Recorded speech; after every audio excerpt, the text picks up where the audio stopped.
So next up, I want to show you guys the difference between rim shots on the snare and just hitting the skin. It's one thing I'll work with drummers quite a bit is their rim shot technique. I find a lot of guys will come into the studio and not really be able to do it very well, and it really does make a gigantic difference. Now to do this test, I pulled out the big guns here. We pulled out the Ludwig Superphonic, just because this is like the bottom snare, and this has really got a wonderful rim shot. I'm really digging the Pearl free-floating maple. It's great, but I just want to really illustrate the point here with the tried and true classic that is the Ludwig Superphonic. It was good enough for bottom. It's good enough for what we're doing here.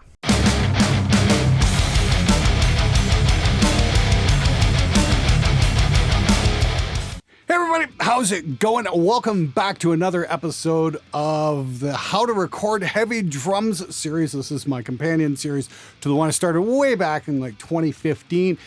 If you want to get your hands on some real basic lessons about recording drums, I'd recommend checking out that whole series. After the video, I'll have some links in the description below. Okay, so today's episode is all about snare sound and technique. I can show you skins, I can show you how to place a microphone, I can show you how to tune a drum. But if the drummer is not hitting the drum properly, it's not gonna make any fucking difference whatsoever.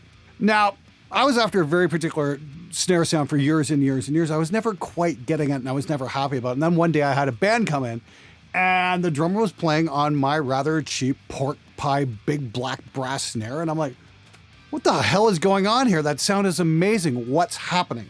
So I walked out to the drum room and they're like, dude, what gives? How'd you make my snare sound so amazing? I was like, dude, it's just steady rim shots. And I'm like,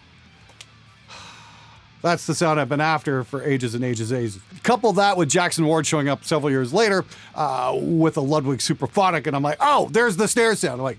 He's like, yeah, this is the most recorded snare drum in history. You'd think a drummer would have told me that after working in the studio recording drummers for 15 years.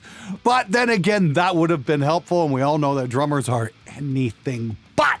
So my point being here is it really doesn't matter what you do as an engineer. The initial sound of the drum is going to be controlled by the drummer. And in order to get the kind of big, snappy, awesome snare sound most of us are after, that means the drummer's going to have to learn how to play steady rim shots. And if he doesn't know how to do that, he needs to figure out how to do that. Now, I've always tried to do pre-production meetings with the band so I can tell them what's to expect, what they can expect from me, what I can expect from them, that sort of thing. And I usually have a very long conversation with the drummer about his technique. And I find a lot of metal drummers don't really play a lot of rim shot technique, which I find is fucking weird. Not all, but a lot of them. Anyway, they're like, no, I don't do that. And I'm like, well, maybe you should start learning how, because there is a pretty significant difference in the sound of the drum. Let me show you exactly what I mean.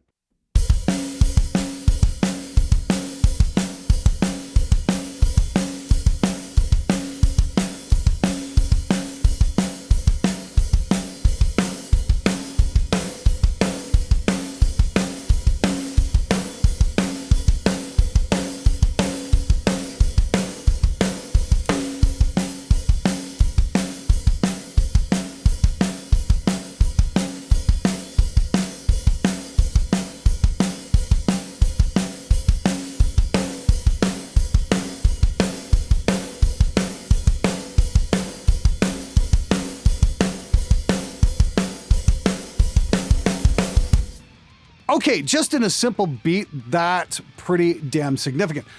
A couple things are going on here. I don't know if you guys noticed, but the drum tends to pitch up a little bit as more energy is being put into it.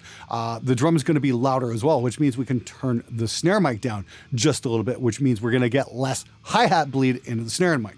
Like I said, my biggest pet peeve about recording drums of all is hi-hat bleed and the snare mic, because they're just at odds with each other. And it takes a lot of work and a lot of effort to control that bleed. We're going to look at a couple different techniques a little bit further on in the video, so stay tuned for that. Once again, just to illustrate what's going on with the snare, check out this clip where we just play the snare with the skin and then we add in rim shots.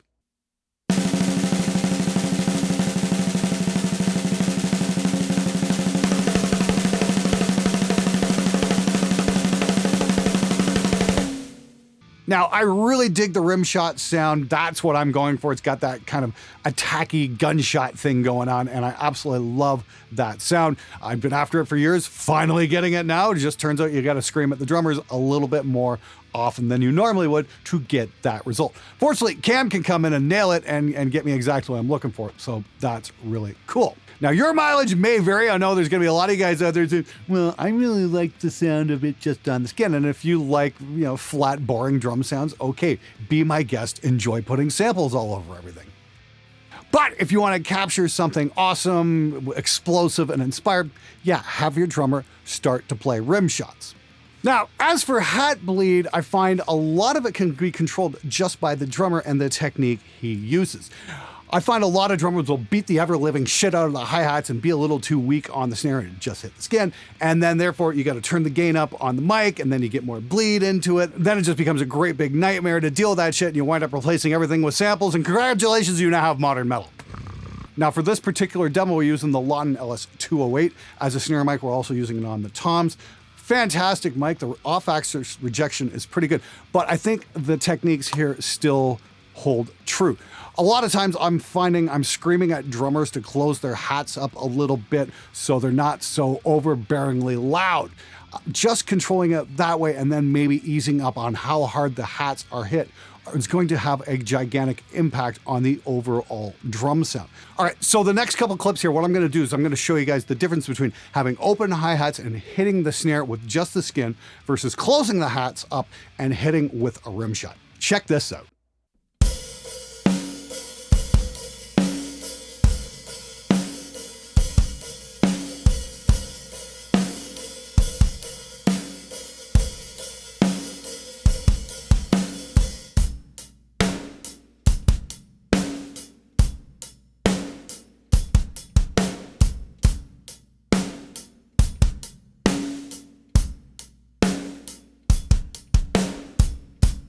Now, a bunch of you guys were asking about this thing. This is the HH Husher. This is made by Luc Prefontaine from Quebec. And I first found out about this in 2020. A bunch of you guys are like, whoa, what's that thing? What's it do? And this is pretty cool. It's designed to kill some hi-hat bleed into your snare mic. It'll work with a 57. It'll even work with one of the 241 mics. And I'm gonna throw this up on the hi-hats here in just a sec and show you how this fits into place and how this works. Okay, so I'm over in the drum room here. I'm gonna show you this. This is the HH Husher. And what this is a contraption designed to keep the hi-hat out of the snare mic way down here. Now it's designed to be put out of the way, and a bunch of you guys have been asking, hey man, what's that thing? Is that any good? And we've had it on a few things, but I kind of want to show you guys the before and after here. Let me just move this into place. Just gonna rotate this into place like so. And we're pretty much good to go at this point. Now, we've got this little lip here that Velcro's on that was kind of falling down a little bit. Now, if you've got a tom, first tom over here, if you're not like, if you're not like tom here, tom here, tom here, but if you've got a tom over here, this might interfere ever so slightly. You can always choke that up and move that away to keep it from jumping in. That's cool. Luke, the designer, was saying if you move it as close as you can to the hat, you're going to get better results. You're going to get more absorption. You can always bring it down a little bit. Just try and find a happy medium with your playing. All right, so I found my flashlight here. I'm going to show you guys up under here what's going on. Hopefully I can see this.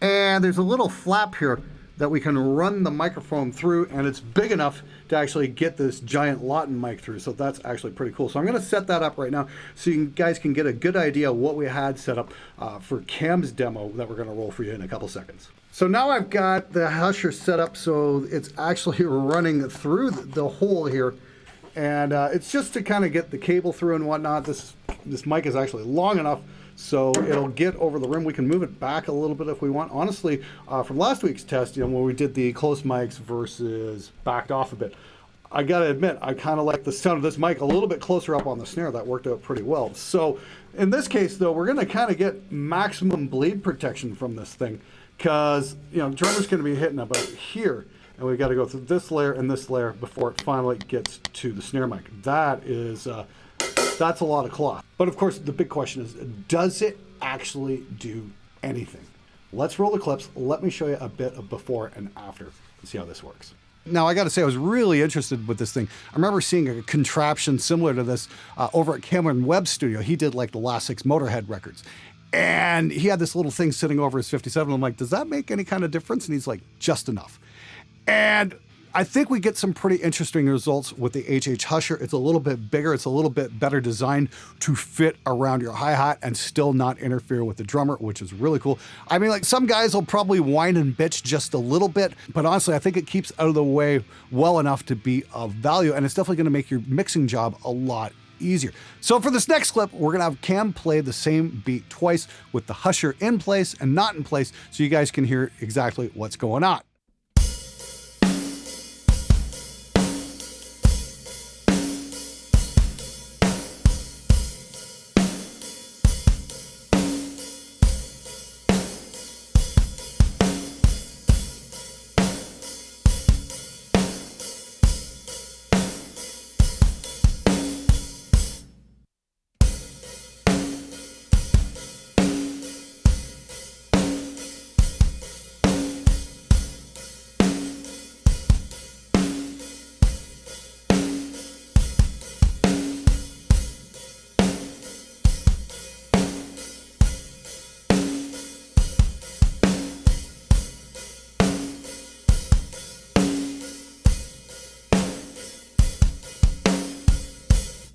Okay, now that's just a very static demo kind of thing, very controlled and whatnot. Let's see how the HH Husher works in the case of, Cam playing a little bit more of an intricate beat, just to show you guys whether or not it interferes with the playing. You tell me.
All right, so I've just moved over to the desktop here to give you guys a bit better idea of what's going on. I started implementing, hey, here's how the drums sound like without any processing going on. A lot of you guys really appreciate that. So in interest of helping people learn more, going to show what's going on here. So I've got those tracks with Cam demoing the Hat Husher in and out of the mix. What do we got here? Actually, we can take a look at a couple things here. We can take a look at open hats with just the skin versus closed hats with the rim shot. And this is just the top snare mic soloed up. So we can get an idea what's going on in terms of bleed. So here, once again, skin only, no rim shot, open hats.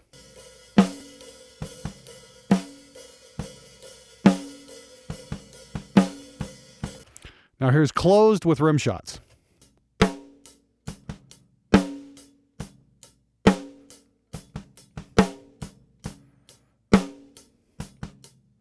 The difference in spill is quite considerable here. Once again, I'll go back and forth.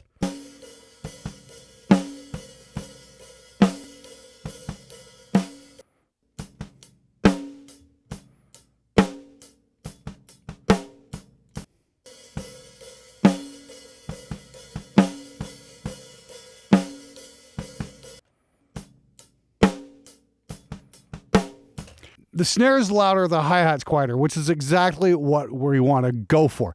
Again, let me show you this one more time with the Husher in and out. So this is open hats, and I believe with rim shots. Could be wrong. Yeah, rim shots.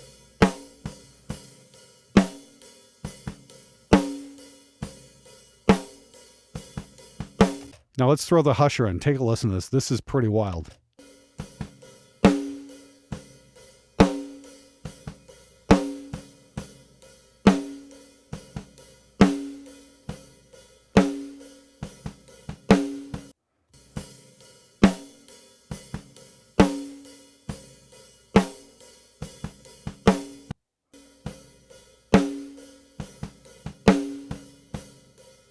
So the snare sound hasn't been affected, but the hi-hat almost sounds like it's been pulled back by about 2 feet.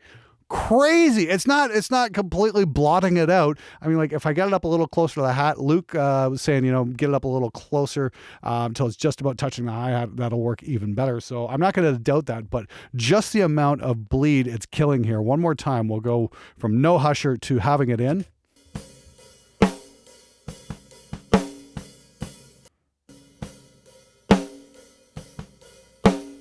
That's pretty significant. I'm pretty impressed with that. And this is the thing. I was pulling this up a little bit earlier is Fab Filter. I'm sure a lot of you guys have seen the whole Fab Filter thing where it'll just open up on the head of the snare here. It'll kind of gate out the hi-hat. And I mean, like, it kind of has the same effect in software.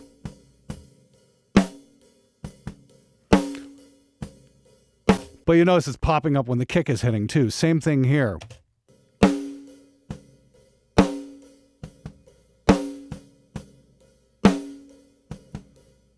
We're getting that kind of sustained thing going on now. You can hear that hat coming in. Psst, psst, psst. Like, because the hat's being hit at the same time the snare, so we still get a bit of that psst, psst, psst. That's pretty much gone here. We'll get more of an kind of sound.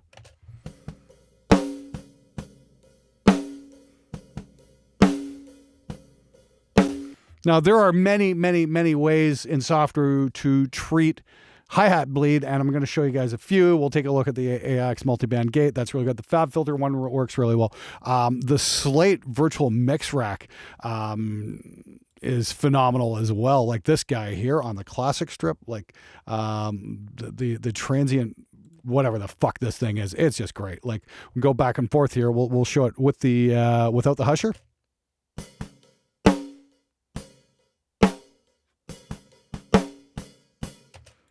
Versus with the husher in.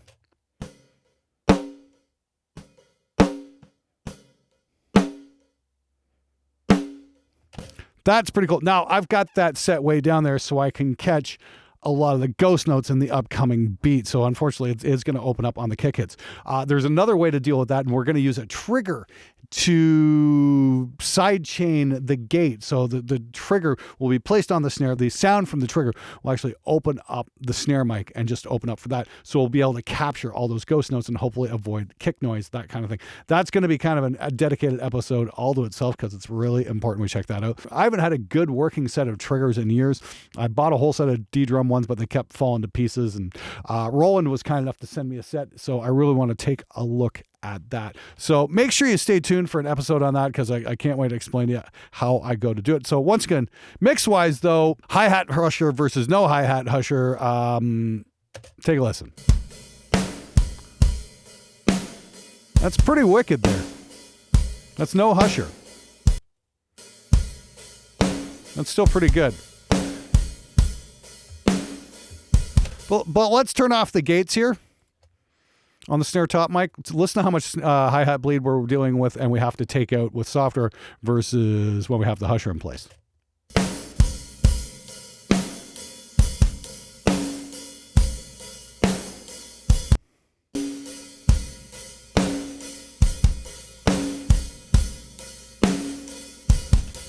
That just gives us that much more room to add in top end for the snare itself. We've got a lot less of that hi-hat energy in the snare mic, and that works really good. Really, really well. So once again, here we go. This section here. This section here is with the husher off. This section here is with the husher on.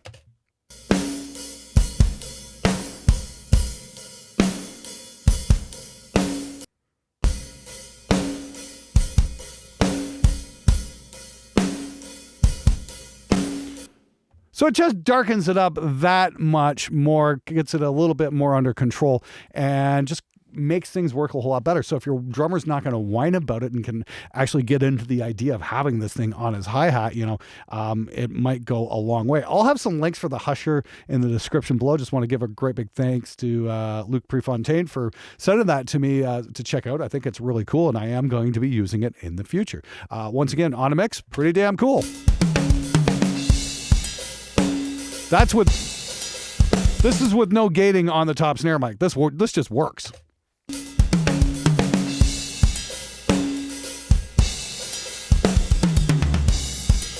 We throw a little bit of gating on.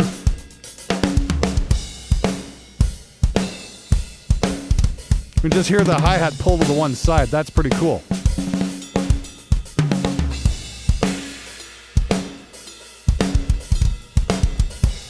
Not bad at all. Anyway, just want to say thanks to everybody for watching this week's episode. We'll be back again next Monday with another episode of How to Record Heavy Drums. Don't forget to tune in next week. We're going to have a cymbal and snare drum shoot-up. Going to show you guys some very cool different cymbal designs from a certain manufacturer from Turkey. And we're also going to take a look at some custom snare drums just to show you the kind of difference in those as well. It should be a very cool episode and kind of give you an idea what to shoot for in terms of, what to look for when you're buying that kind of thing. Anyway, make sure you subscribe, hit the bell for that so you get notified, and I'll see you back here again next week for another episode of How to Record Heavy Drums. See you later. Hang on. Don't put any of this shit in. So for this next clip, we're going to have Cam play the same beat twice with the hi-hat husher. One more time. All right, so I'm over at the... Holy shit, what the fuck is with this thing?